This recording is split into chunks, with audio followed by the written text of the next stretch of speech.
Hello students, welcome after the summer vacations. So before going into the summer vacations, I have given you some homework.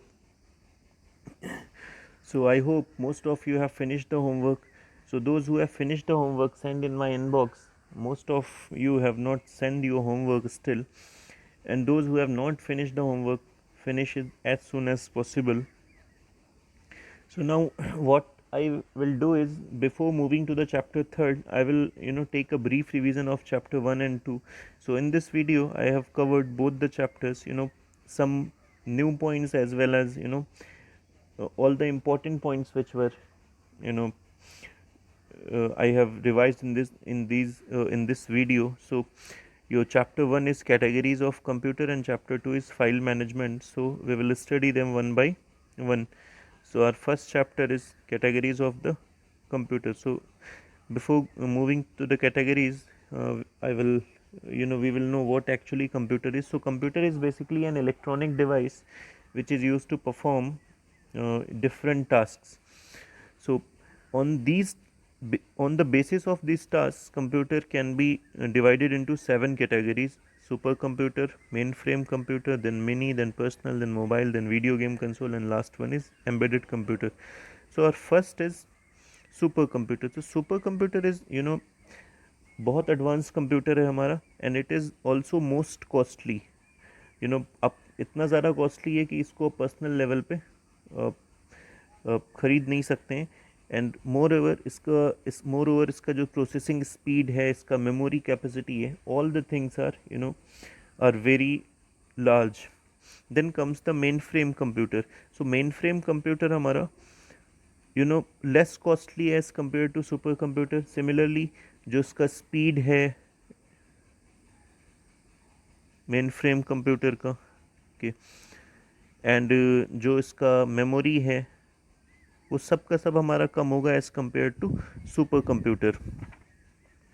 Okay, super computer basically हमारा research work में use होता है, and main frame computer हमारा huge government offices, railways में हो गया, इन सब जगह पे हमारा यूज़ होता है main frame computer. Now comes the mini computer. So mini computer is obviously less costly as compared to mainframe computer. So its memory capacity, its processing speed, all things will be less as compared to mainframe computer. Now comes the personal computer. So personal computer, these are most widely used computers. So due to this their prices are also less, and जो memory capacity है, processing speed है, ये सारे के सारे points भी हमारे mini computer या मेन फ्रेम या सुपर कंप्यूटर के कंपैरिजन में बहुत कम है. Then we come to the mobile computer. So mobile computer का बेसिक जो हमारा है, it is very light weight. Mobile computer is light wait.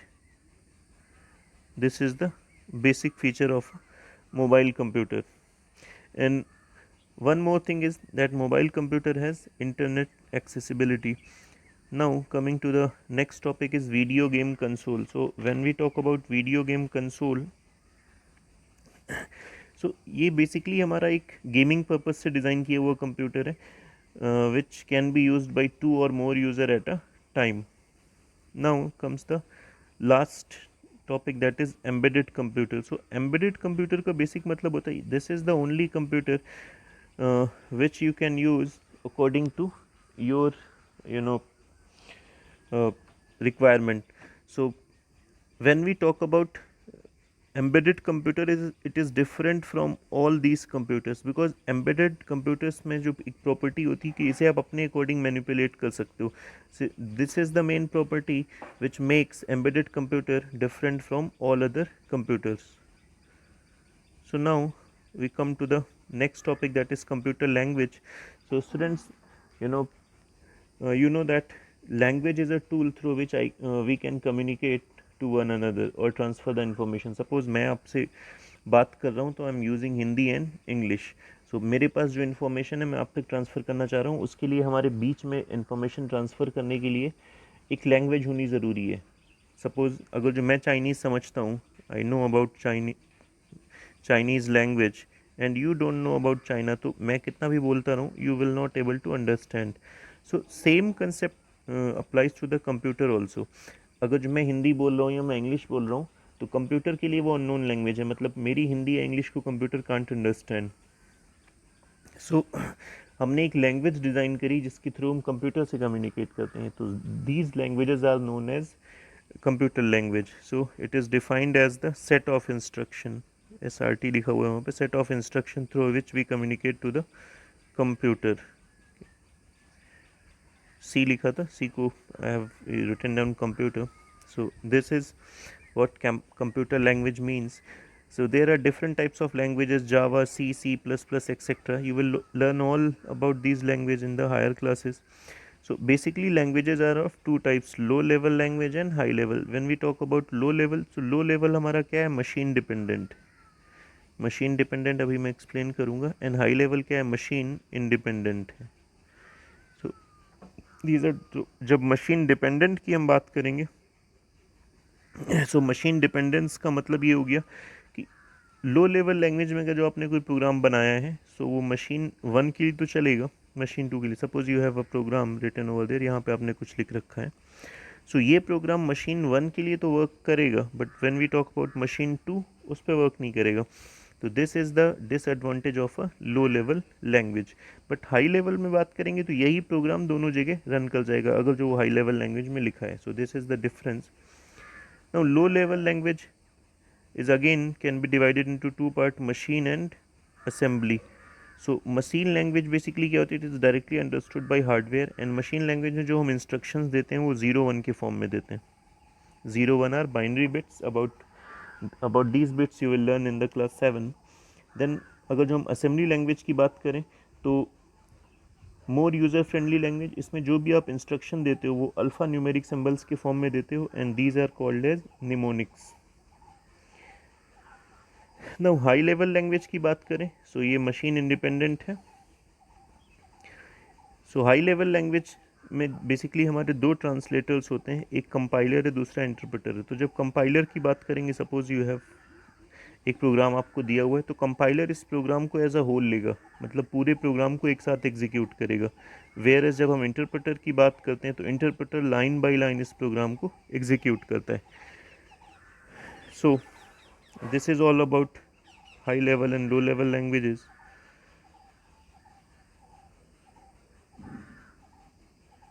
So now we will move.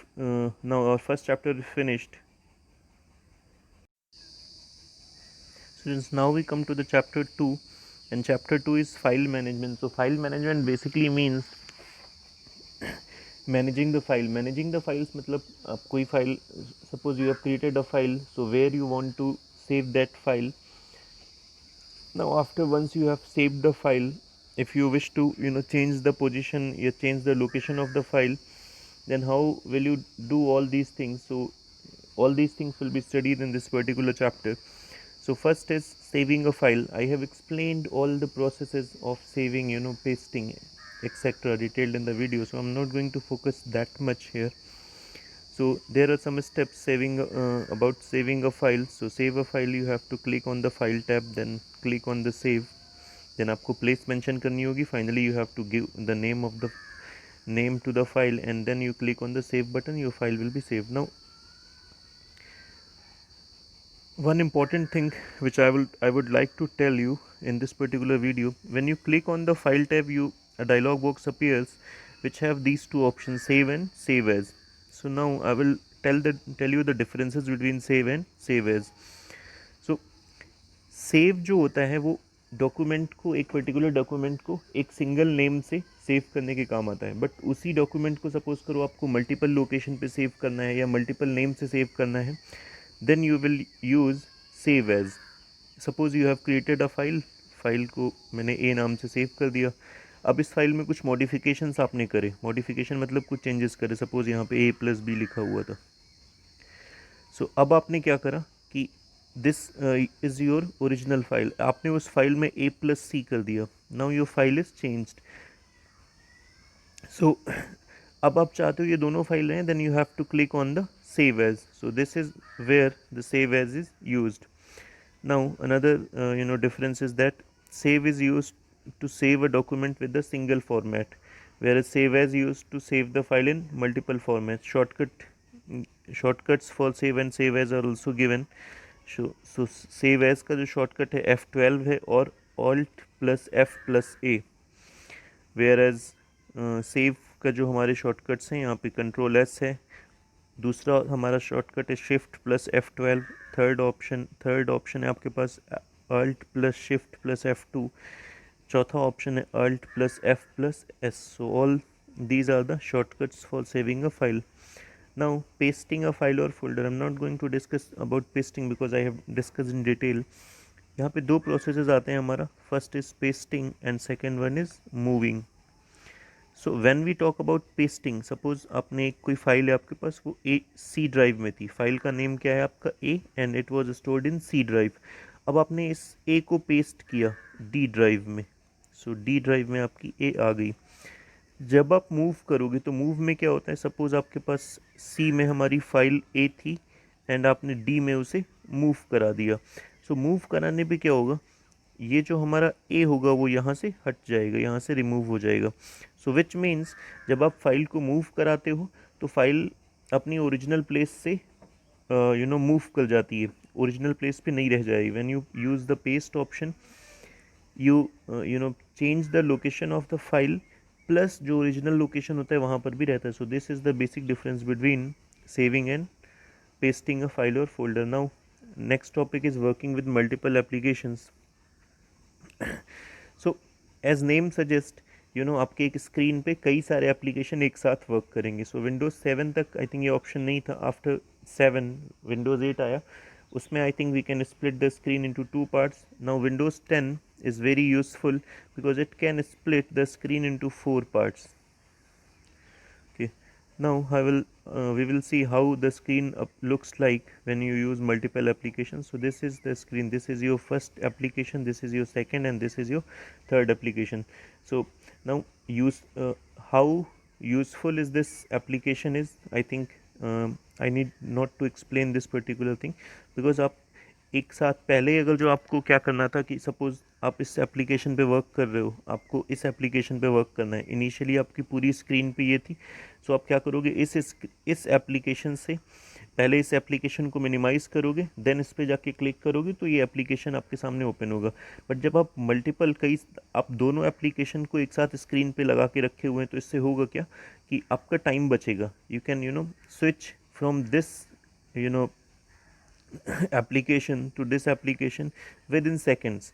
ना तो आपको इसे मिनिमाइज़ करना है, ना आपको इसे ओपन करना पड़ेगा. सो दिस इज़ व्हाट बेसिकली हमारा मल्टीपल एप्लीकेशन से टाइम बहुत सारा सेव होता है. Now your last topic is wild card. So wild card basically क्या होते हैं, हमारे कुछ ऐसे सिंबल्स होते हैं through which you can search for a information about which you don't no. Suppose आपके पास एक आपने कोई फाइल सेव करके रखी हुई है, वो जो फाइल का आपका नेम है वो image dot jpg. jpg is your file format which is also given in this particular chapter. I have explained about the file formats in the video. So आपको कोई हमारा इमेज था उसको सेव करना है, उस इमेज का ओरिजिनल नेम हमारा ये था, बट हम suppose I have forgotten this particular name. So हम क्या करेंगे, एक हम वाइल्ड कार्ड, हमारे पास जो दो हैं उनमें से एक वाइल्ड कार्ड यूज़ करेंगे. सो यहाँ पे हम क्या कर देंगे, स्टार यूज़ कर लेंगे. Star is a wild card. So जब हम यहाँ पे इमेज स्टार जेपीजी जब सर्च करेंगे जाके, sorry this is not star actually, this is actually asterisk. So when we use image asterisk dot jpg, so जितनी भी फाइल्स आपके कंप्यूटर में इमेज जिनका स्टार्टिंग इमेज से होगा, जिनका एंडिंग जेपीजी से होगा, वो सारी की सारी ओपन हो जाएंगी. Now you can search for that particular file. पहले आपको क्या करना था, उस पूरी इमेज को पूरे कंप्यूटर में सर्च करना था. अब जब आपने इसको ये एस्ट्रिक लगा के सर्च किया तो आपके पास वो सारी फाइल जिनके स्टार्टिंग में ये है, एंडिंग में ये जेपीजी लिखा हुआ है, वो सारी आ जाएंगी. तो ऑब्वियसली आपका जो सर्चिंग एरिया हो जाएगा वो कम हो जाएगा. So with using wild card you can easily search a file. और मैं ऐसे कह सकता हूँ कि at least this wild card make the process of searching a file which is unknown to you makes easy. So there are two wildcard this is asterisk and this is question mark. So asterisk is used to search the string, and this question mark is used to search the characters. So with this I wind up this particular video. So this is all about your chapter 1 and 2. Now after 3 to 4 days we will start chapter 3. So thank you very much.